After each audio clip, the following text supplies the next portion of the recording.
Good evening, garden friends. I decided to come out here after work because I swore I was not going to procrastinate again about getting my cool season seedlings started.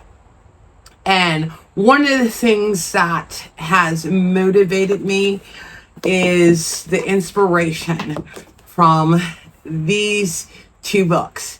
This one here is Cool Flowers by Lisa Mason Ziegler, and this one here is Growing Flowers by Nikki Irving. Now, part of the reason why these two books are of interest to me is both of these ladies are in the same zone that I am in. He is in North Carolina and Lisa is in Richmond. Now, mind you, we are still the same zone, but I do believe Richmond does get different temperatures than we do. But just reading, the information that both of these ladies provide, I think is going to assist me in creating my own cut garden area by the greenhouse. Now, this is the thing. Like I said, both of these ladies provide excellent resources from, when to plant, what to plant, how to get our area prepared. But the one thing that I do like about both of them is Nikki ended up, and I pretty much followed her lead on this.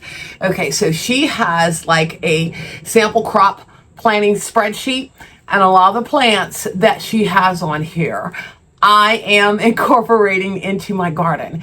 And then she also lets you know, like for succession, like I got some of the Snapdragons, the Madam Butterfly Rose. It was supposed to be September 7th that I was supposed to get started getting them set indoors. And then October 26th is when I bring them out. And then the first day of harvest will be January 4th. So I so love how she breaks this down. As long as you stick to the schedule, that's how you'll end up being successful. And her garden is beautiful. Now, mind you, I only have 3 raised beds. I'm working with what I have, but definitely inspired by the beauty of her cut garden. Lisa ends up also providing tons of resources. And the one thing that I love in location, and she says to mom and dad, I pursued my dreams because you said anything is possible. Thank you. And that's the thing about gardening. Anything is possible if you're willing to try. And, throughout this, she goes through her life changing when it came to how flowers had impacted her life. Being able to know the right plants to start your seedlings at the right time so that you can be successful, and creating that environment for them too. Also, the one thing that she also has in here is I love the fact that she gives a guide to the flower by flowers on each of her pages. So, depending on what you are interested in, she lists it out, as far as, what to do, how to make sure you're successful, any type of strategies that you need to take into consideration.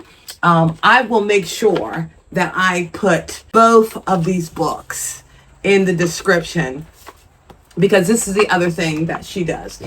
She provides in the appendix, like the botanical name, the common name, let you know the hardiness zones, and then whether to start the seeds indoor or direct seeds. And, a lot of that too depends upon your zone. So let me share with you guys a couple of the seedlings that I'm going to be starting. And it's actually 2 phases. First, because my Bells of Ireland, my Romantic Bloom of the Lisianthus. I think I'm saying that right. I'll put that up. And then my larkspur. I need to put these seeds in a paper towel, a moist paper towel, and put in the refrigerator for 2 weeks. And it actually coincide with me getting started on my other seedlings that I'm going to plant up and put in the greenhouse. And I'm doing two things. You know, the premise of the greenhouse was so that I could start my seeds. We're doing some things, or Kevin's gonna do some things so that, you know, in the cooler months, so I can keep the temperature anywhere between 65 to 70 in there. He's going to be doing some things so I can maintain that heat. A couple other things that I ended up doing. You know, I chose to make the investment in some new seed starting cells. I don't know about you guys, but you know, the black ones, you know, the smallest, you know, tear or what have you makes them, you know, you end up having to throw them away. Or when you're trying to get them out, you know, sometimes pushing too hard, you can end up damaging the roots. So I got the ones where it's collapsible, you know, to be able to push them out. And then also it has a tray. The other thing that I like about this is the size. Because usually the black trays, you know, you get 72 in the tray.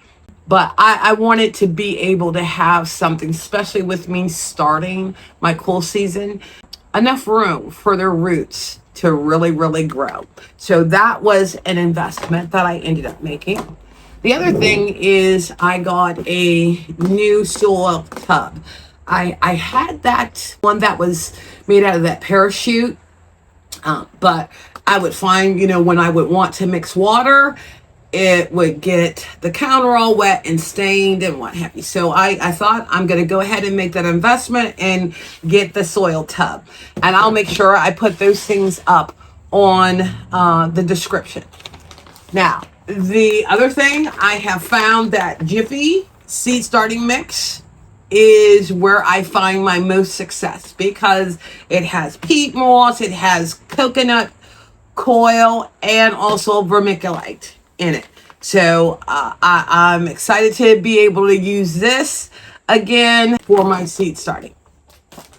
So get a lot of my seeds from Johnny Seeds. And what I'm going to be working with is the hybrid Snapdragons and then the purple queens. And then I also have some stock flowers that I ended up getting from a local gardener, because I believe in supporting small businesses. Now, the plants that I am going to be planting for my cool season, those are considered hardy annuals. I'm going to be doing some tender annuals, but that's later on in this season. But this is the thing. Both the tender and the hardy annuals go through a life cycle of, you know, the seed, germination, the flowering, the producing of seeds, and then dying.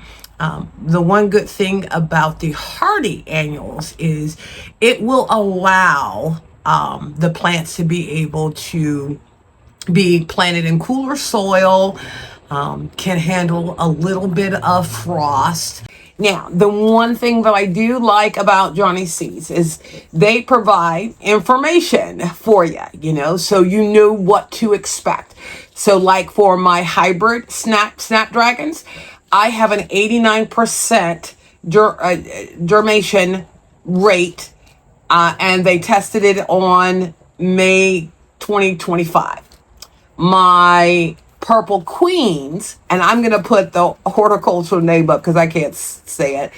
It has a 39% germination, and these guys were tested just in August. So I'm really excited about, you know, the possibility of these guys doing really well. I actually have 4 of these plant cells, but then I'm also going to be doing the soil block technique. Because not only do I want these flowers for in my cut area around the greenhouse, my hope is to also get some that I can put up into my secret garden so that I end up having a nice color and texture up there. So I'm really excited, to go ahead and get started. But I have some other plants that I'll be doing more in line with, February, March, so that I can get them out in May. Like I said, I'm really excited about, doing the cool flower process so that I can have fresh annual flowers in my area, because I don't want to be, always buying, plants. If I can grow them myself, there's just so much joy in that. And then too, when we have, the cooler seasons, and I may not be able to get outside as much, to be able to start seeds and seeing them progress over that time frame. All right, guys, so let me go ahead and get the soil wet, and it's not sopping wet, just moist. Get these cells packed and get my seeds packed up. So let's get started. Okay, so oops, I want my Post-it. All right, so couple supplies. I got my markers, and I also got my garden marker. I tried the 1 year with a permanent marker, and it did not last, even in the house, under the grow lights. So I'm kind of hoping this will, because this is actually for outdoors. So let's just go ahead and get my soil prepared. Let's start it. Okay. And get poured in here, and I'm only going to do one bag at a time. So I got room.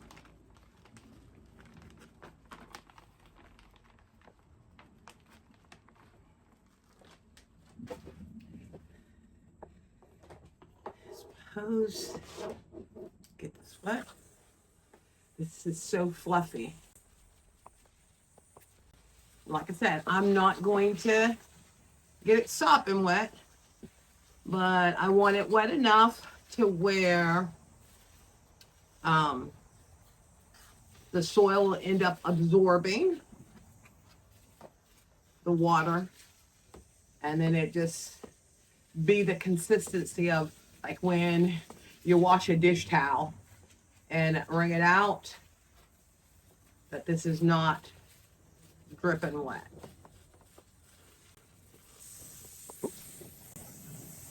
See, that's part of the reason why I didn't want to put both bags in here.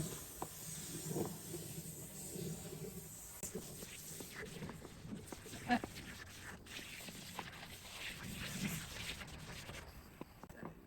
me take my ring off.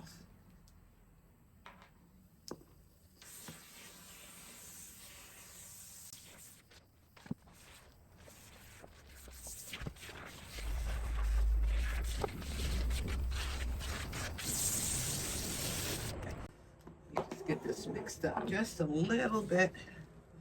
Make sure all the dirt is moist, but like I said, not too wet.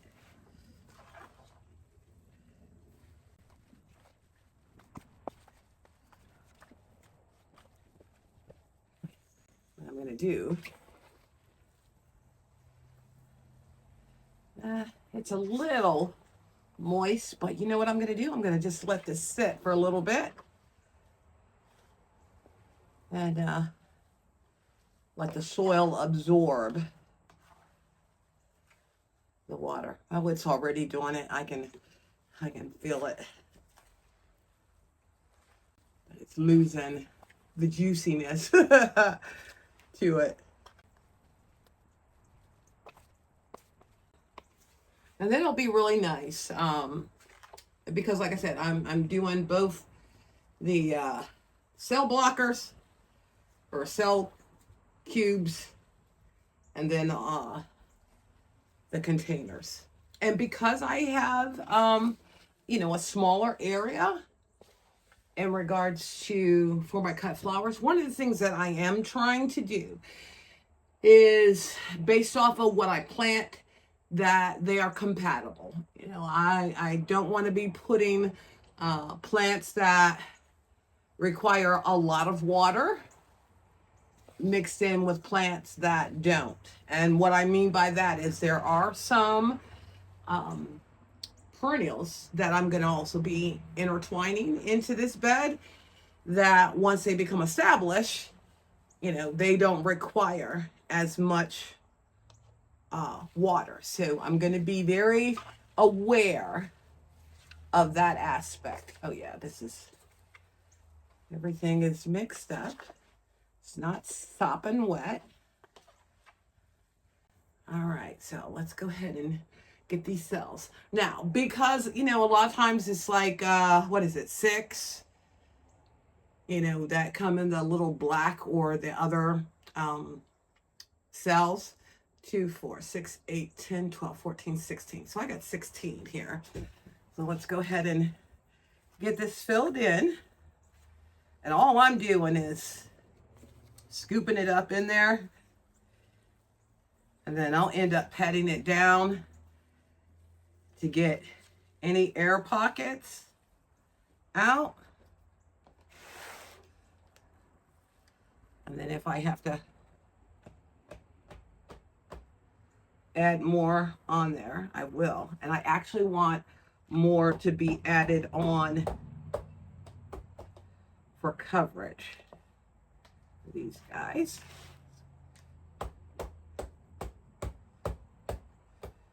Okay, a couple of these I need to put a little bit more in. You don't want to pack it down too tight. While this is seed starting soil, you want the plants to be able to burst through when they come up. So now I could put some, what is it, vermicula on top, but it has it in the soil. So I'm not too worried about it. That's one. Oh God, is this messy? Sometimes wonder, how am I a gardener and I don't like mess? These guys filled up.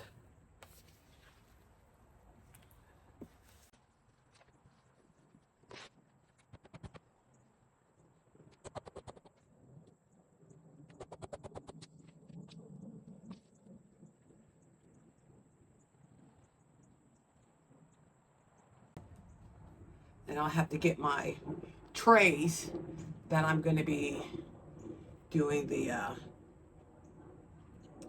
cell blocking, cube blocking. And then, like I said, I like the fact that the cells are a little bit bigger because I plan on putting probably 2 to 3 seeds in each one just to ensure germination. Okay. All right. Let me go. Ooh, I didn't notice that. I did not grab the tray or the cube. So let me go get that out of the greenhouse. And then I'll get those guys set and then start adding the seeds in it. And this is the thing too, because the size that I have, I think it'll make 30 cells. Yeah, I think it'll make 30 cells. So I'm going to fill these guys up first. And then, yeah, maybe that's what I'll do. I'll fill these guys up first. Then that'll help me determine how many of the cells I need to create to put seeds in those. So let me go ahead and get my hands washed. And then I actually have a little tool that you put the seeds in to ensure, placement. So let me go ahead and get that stuff. So this is the thing I was telling you about for the seeds that I'm going to use. And then I believe it had the measurement on here on the inside for the depth. So let's first start with the purple queen. And I'm excited about these guys because I like the wispiness of them.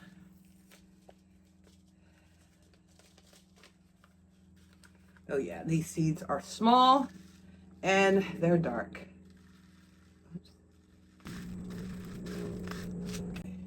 I'm not gonna put too many in there. Oh God, I might as well just dump those in there. And then whatever I don't use, I'll oh yeah, and then they got like different sizes. Oh, I like that. Okay, so because these guys are so small, I'm gonna use the smallest size. Make sure that's on there nice and tight. And then hopefully I'll be able to see where these guys end up landing. Now, like I said, I'm gonna put about 3.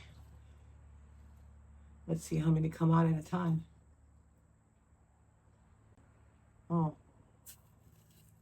okay, that was one. I saw, okay, there he is.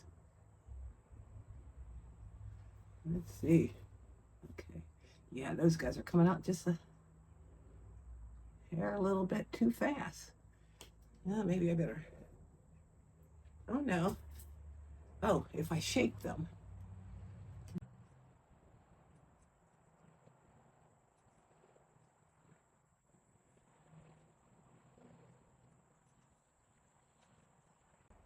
And I think part of it too is, at least this way, I mean, more than 1 or 2 are coming out at a time. But because the cells are a lot bigger, I don't think it's going to be any type of negative impact. Well, I think this is neat. Okay.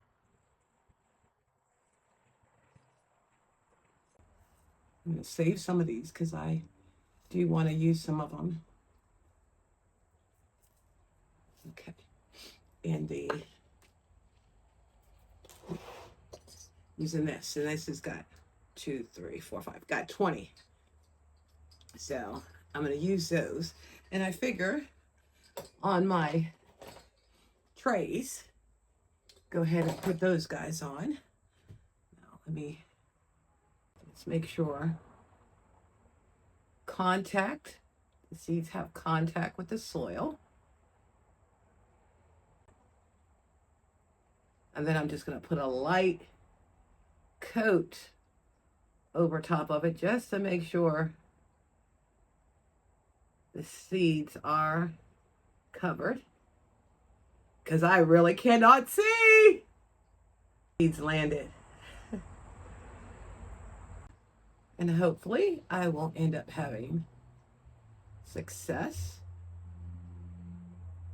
with these guys.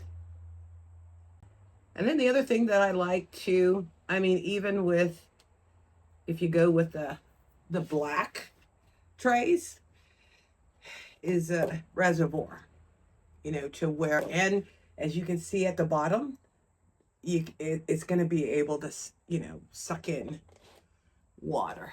But I'm just going to put like a light coat over top because, like I said, I could not see. where those seeds landed. And I just want to make sure that there is contact. All right, guys, I'm going to go ahead and get the Madam Butterfly and my stock flowers done.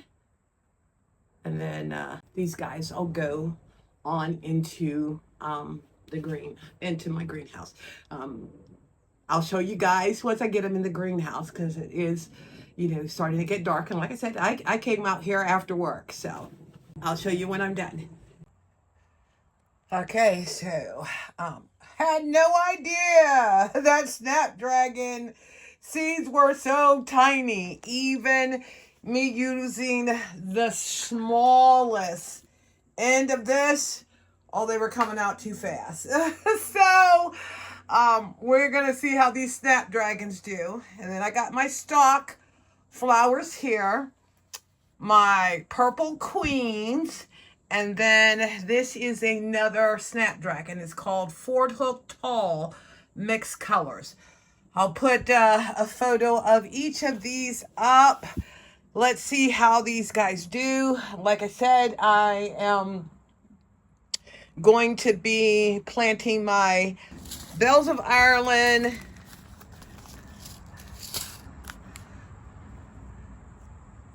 Lisianthus, and then my larkspur. I'll go ahead and get those guys in a paper towel and a Ziploc bag. So fingers crossed, guys, that these guys end up doing really, really well. All right, guys, my first batch is done. I want to say this. I tried this. I think this is too small for me. So I'm going to see if I can get a larger one. I just didn't feel comfortable with it, especially it being my first time trying this technique. So I didn't do this one, but I think I got a nice variety. And then, like I said, I'll end up doing my other cool season hardy annuals after they have been in the refrigerator for 2 weeks. Well, thank you again for visiting Inspiring Garden Corner. And if you enjoy my content, please consider liking, sharing, and subscribing. I so appreciate it. And guys, tell me, what seeds are you starting to get ready for spring?